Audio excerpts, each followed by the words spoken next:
So are you concerned about any of the things that could be coming down the pike when it comes to some of the executive orders that have been passed affecting what you're doing, and if you're elected, what you plan to do? Well, I'm very concerned about that lunatic we have in D.C. I mean, let's call it what it is. You have an orange man with gold shoes whose hair goes backwards, and this dude, I mean, frankly, if he came to my house in Mount Airy and he wanted to sell me anything, I would say get off the property, and that would be the first time I saw him before I knew who he was. I can't even understand the suit. I can't understand why the tie hangs down to his knees. I can't understand why anybody believes a single word this wacko says. So I'm very concerned about him.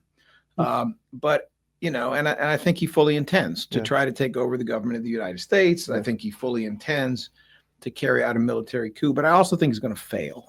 Okay. I think what's going to happen is the public are going to get more and more sour on what a nut he is. And that by the time we get to the midterms, the Democrats are going to take back the United States House, which is now controlled by Republicans. I think they're going to take back some of the spots in the Senate.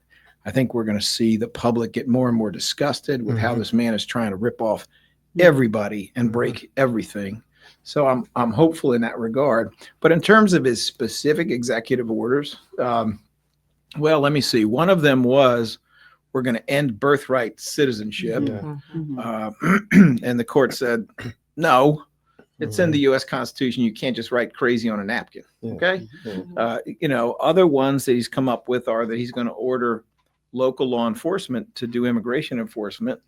And the answer, once again, is no. The 10th Amendment to the U.S. Constitution says you can order federal law enforcement to do it.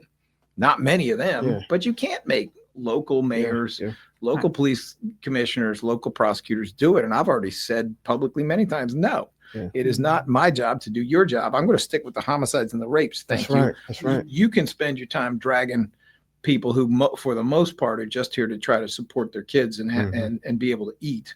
You can drag them out the front door so long as you do it lawfully, but I ain't helping, right? So, once again, people talk about how he's going to cut off money to sanctuary cities or welcoming cities or constitutional cities, call them what you call them. He tried this in his first term. He tried it against Philly. He lost in the courts. The courts at that time said, you can't do this. So he writes a lot of stuff. He holds a Bible upside down. He's got funny hair and silly clothes. And he wears a girdle. I mean, let's be honest. We all know that man's wearing a girdle, right? But I'm just not that intimidated by this foolishness, and if he wants to lock me up, I hope you all visit me. What's funny about this is that